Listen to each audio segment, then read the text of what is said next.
আসসালামু আলাইকুম। আজকে আমরা মানিকগঞ্জে জমিদার বাড়ি যাব, আর আমরা শুরু করছি আমার অফিসের সামনে থেকে। আর আমার সাথে আছে আমার অফিসের কলিগ মেহেদি ভাই। তো সামনে আবার রাস্তার কাজ চলতেছে, দেখা যাক কিভাবে বের হওয়া যায়। হাতে সময়ও কম, 4:33 বাজে।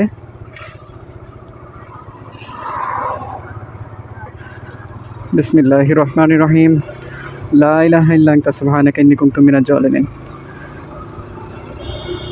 আমার এই অফিস থেকে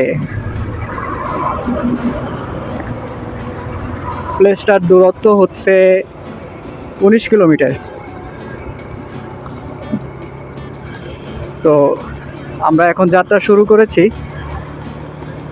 এটা হলো ধামরাই থানার বাথুলি, এত দূরে আমার অফিস। আর আমরা যাব মানিকগঞ্জের বেতিলা জমিদার বাড়ি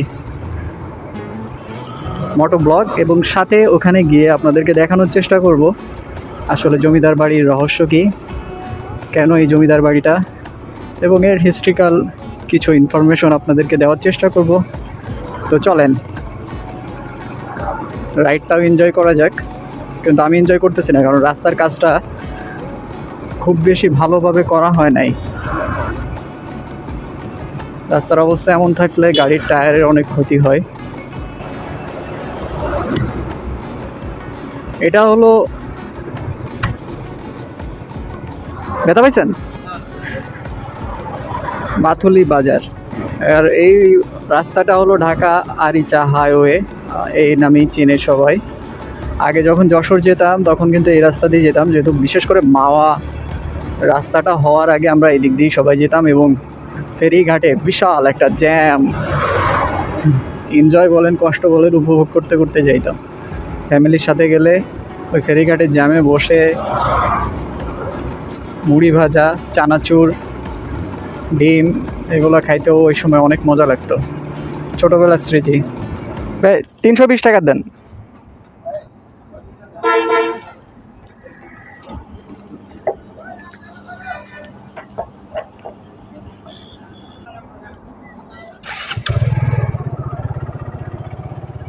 ও, তেল নিয়ে আবার যাত্রা শুরু করলাম। আপনি একটু খেয়াল রেখেন। হ্যাঁ, সাটুরিয়া। আচ্ছা, এটা হলো মানিকগঞ্জের অনেক পুরাতন স্কেল রোড, ব্রিজ স্কেল, যেখানে গাড়ির লোডগুলো আগে মাপা হতো। গাড়ির লোডগুলো মেজারমেন্ট করে আমার এই কেসিংটাতে অনেক সাউন্ড করে।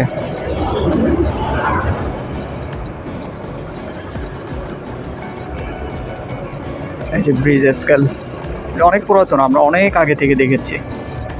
এই যে রাস্তায় গাড়ি চালাইলে টায়ারের অবস্থা একদম 12টা বেজে যাবে। আকাশটা অনেক সুন্দর লাগতেছে, সেই রকম লাগতেছে। ওই যে এখানে কতটুকু ক্যামেরা আসছে দেখেন আমি জানি না, কিন্তু আকাশটা দেখতে অসাধারণ লাগতেছে। আমাদের এদিকে আশেপাশে অনেক বড় বড় ফ্যাক্টরি আছে। এটা, হ্যাঁ, ফ্যাক্টরি অনেক বড়, এবং এখানকার জবের ফ্যাসিলিটিটাও অনেক ভালো। আমি যতদূর শুনেছি গভর্নমেন্টের চাকরির আসলে সিকিউরিটি আছে, কিন্তু বাংলাদেশে অনেক ভালো ভালো কিন্তু কর্পোরেট জবগুলো আছে, ভালো ভালো মাল্টিন্যাশনাল কোম্পানি আছে যাদের ফ্যাসিলিটিস আলহামদুলিল্লাহ অনেক ভালো। সো যারা গভর্নমেন্ট থেকে হতাশ হচ্ছেন তাদের জন্য হতাশার কোনো কারণ নেই। ভালো ভালো কোম্পানিতে আপনারা জয়েন করতে পারেন, সেখান থেকে অনেক ভালো কিছু করতে পারেন। রাস্তা ভুল করে ব্যাকে আসতে হচ্ছে, একটু মিস্টেক হয়েছে। যাই হোক, আমরা তো চিনি না রাস্তা, প্রথম যাচ্ছি, এই জন্য একটু ভুল হইতেই পারে।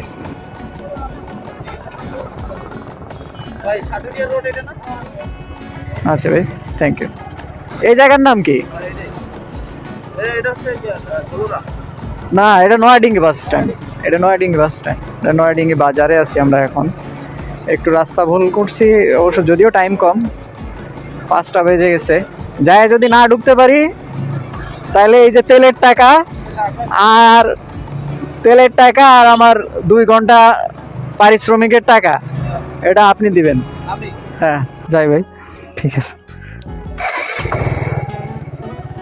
আসি।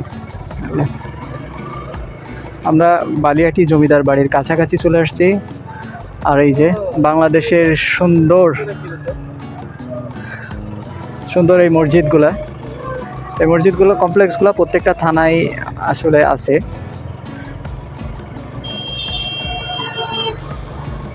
আর ওই যে সামনে কি জমিদার বাড়ি? এটা না, এটা তো উচ্চ বিদ্যালয়। আর উচ্চ বিদ্যালয়ের মাঠটা অনেক সুন্দর। আমরা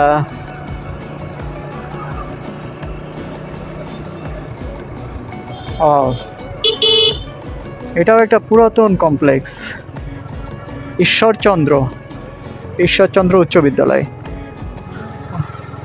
অনেক সুন্দর একটা মোড়, দুই সাইডেই ভালো একটা পরিবেশ।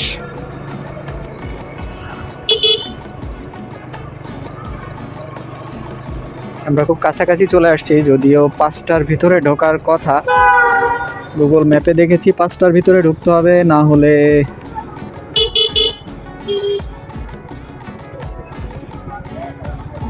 ক্লোজ হয়ে যায় 5টার ভিতরে নাকি বলা হয়। এই যে সামনে চলে এসেছি আমরা বালিয়াটি জমিদার বাড়ি। জমিদার বাড়িগুলো দেখা যাচ্ছে।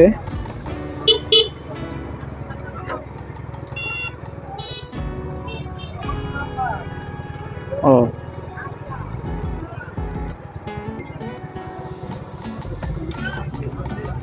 একটা রাউন্ড দিয়ে আসি না?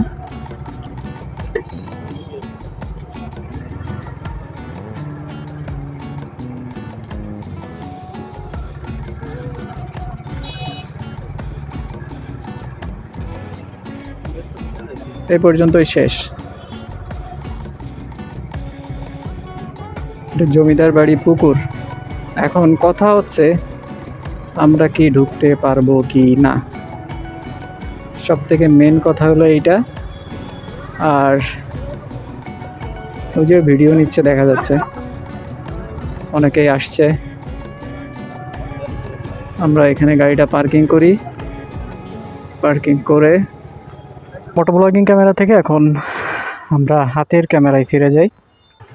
অবশেষে আমরা জমিদার বাড়িতে চলে আসছি। টিকিট দিচ্ছে না দুইটা অফ? আচ্ছা ঠিক আছে। ক্যামেরা এখানে ভিডিও করতে দিচ্ছে না, একটু রেস্ট্রিকশন দেখাচ্ছে। তারপরেও লুকিয়ে লুকিয়ে যতটুকু করা যায় আমি চেষ্টা করবো আপনাদেরকে দেখানোর জন্য। 19 শতকের একটি অপূর্ব নিদর্শন, যেটা বলিয়াটি প্রাসাদ নামে পরিচিত। আর এই জমিদার বাড়িটা ছিল আসলে গোবিন্দ সাহার, গোবিন্দ রাম সাহা। উনি মূলত একজন লবণ ব্যবসায়ী ছিলেন, আর ওনার ছিল 4 পুত্র। তো 4 পুত্রর নাম হলো দধিরাম, পণ্ডিত রাম, আনন্দরাম আর গোপাল রাম। এই 4 পুত্রর নামেই তিনি 4টা বিল্ডিং পিছিয়ে রাখছেন।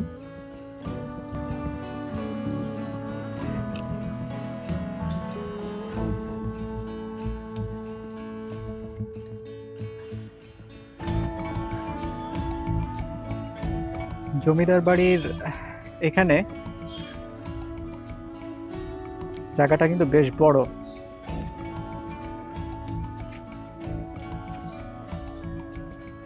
এখানে গেটের উপরে সিংহ আছে, 4টা গেট। আর ঢুকতেই প্রথমে 3টা বিশাল বিশাল জমিদার বাড়ি, সাথে এই যে বড় বড় সেই জমিদার বাড়ির বড় বড় যে পিলারগুলো দেখা যায়, বিশাল বিশাল পিলার। আগে ছাদগুলো কিভাবে করা হতো দেখেন, টাইলস আকৃতি, মানে 4 কোণা টাইলস আকৃতি, এইভাবে ছাদগুলো করা আছে। আমার কলিগ মেহেদি ভাই, ওনার জন্য আমরা একটা পাত্রী দেখতেছি। যদি কারোর পরিচিত থাকে তাহলে একটা পাত্রীর সন্ধান দিবেন ইনশাল্লাহ। তো এই জায়গা থেকে অনেক সুন্দর লাগতেছে, আপনি দেখেন, অস্থির। একটা বিল্ডিংয়ে মনে হয় উঠতে দেবে, আর কোনো বিল্ডিংয়ে এরকমভাবে ওঠা যাবে না মনে হয়। তো জমিদার বাড়ির পিছের অংশ। আর আমরা এখানেও আরো 2টা বিল্ডিং দেখা যাচ্ছে। এই ভবনটি লেখা আছে যে গোবিন্দরাম সাহার 2য় পুত্র দধিরাম সাহার বাসভবন। জমিদার বাড়ির একদম পিছের সাইডটাতে একটা পুকুর আছে, ওই পাশ দিয়ে যাওয়া হয় না। আর এই সাইডে একটা রাস্তা, আমরা ওই পাশ দিয়ে বের হওয়ার চেষ্টা করি। এই রাস্তাটা কিন্তু অনেক সুন্দর করে রাখছে, দুই পাশে ফুল গাছ এগুলো দিয়ে ভর্তি। আর প্রত্যেকটা বিল্ডিংয়েরই একটা হিস্ট্রি আছে, যেটা আমি পড়ে এখন আপনাদেরকে শোনাইতে পারতেছি না, কারণ সেরকম টাইম আমাদের হাতে নাই। এটা একটা অন্দরমহল, যেটা একেবারেই পুরাতন হয়ে গেছে। ও আর এই সেই প্লেসটা না, এই পুকুর পাড়।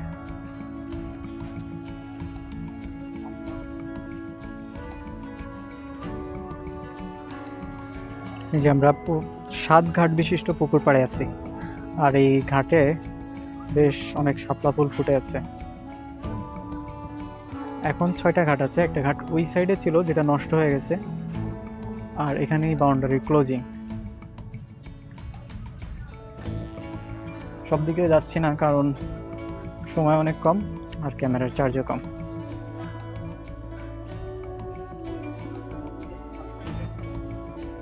ওই রাস্তাটা অনেক ভালো, দুই সাইডে পুরাতন। আমরা সোনারগাঁও গেছিলাম, সোনারগাঁও পানাম সিটি অনেকটা এরকমই লাগে দেখতে, মানে পানাম সিটিটা অনেক বড়, আপনার দুই সাইড দিয়ে অনেকগুলো বিল্ডিং।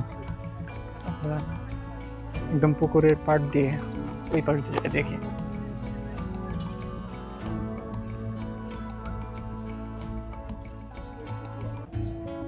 এখানে 3টা পানির কূপ দেখা যাচ্ছে, দেখেন কূপের গভীরতা, পরপর 3টা আছে। এগুলো মনে হয় খাবার পানি রাখা হতো, আগেরকার দিনে মানুষ কূপই বেশি ব্যবহার করতো, এখন আমরা যেরকম পানির জন্য রিজার্ভ ট্যাঙ্ক রাখতে পারি। এবং প্রত্যেকটা বাড়ির পিছেই সুন্দর করে ফুল বাগান করা আছে। জায়গা দেখলাম প্রায় 5.5 একর মতো জায়গা, 3তলা বিল্ডিং, তখনকার আমলের। সুন্দর করে মেনটেন করে রাখা আছে, পরিষ্কার পরিচ্ছন্ন, ভালোই লাগে। লোকায় লোকায় ভিডিও করতে হচ্ছে।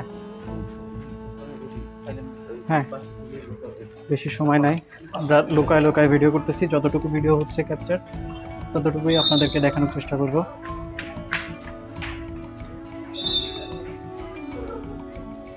দেখি দোতলায় যাওয়া যায় কিনা,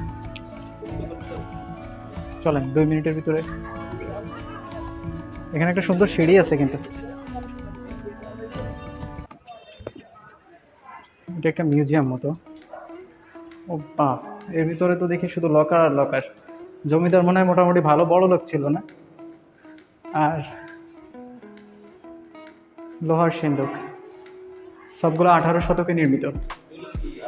মূল্যবান দ্রব্যাদি রাখতে হয়, যে লোহার সিন্দুক, সবগুলো সিন্দুক। জমিদার জমিদার জমিদারের মতোই থাকবে।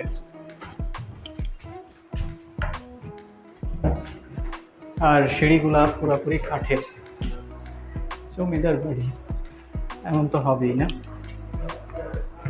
আচ্ছা, এর ভিতরে অনেক কিছু আছে। এই যে স্বর্গীয় রায় বাহাদুর নরেন্দ্র কুমার রায় চৌধুরী স্বর্গ।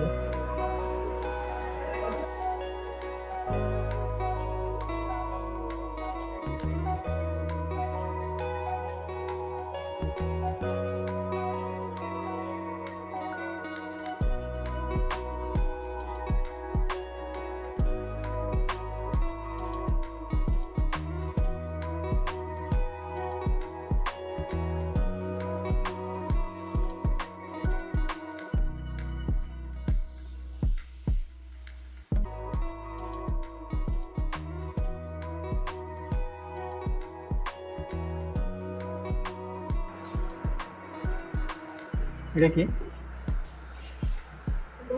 প্যাডেস্টাল? ও আচ্ছা আচ্ছা, ও এই হলো অবস্থা।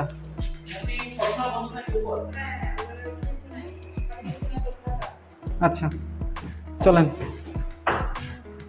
যাক শেষ পর্যন্ত শুধু দেখতেই পারলাম, আর কিছুই না, আর কিচ্ছু করারও নাই। সব দোষ আমাদের মেহেদী ভাইয়ের। একটা মিনিট, এই জায়গায় একটা সিঁড়ি আছে, মানে সিঁড়িটা সুন্দর লাগতেছে।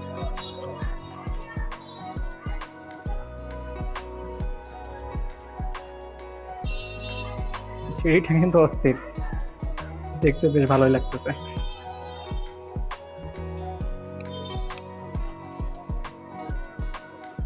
এই হলো জমিদার বাড়ির সামনের অংশ।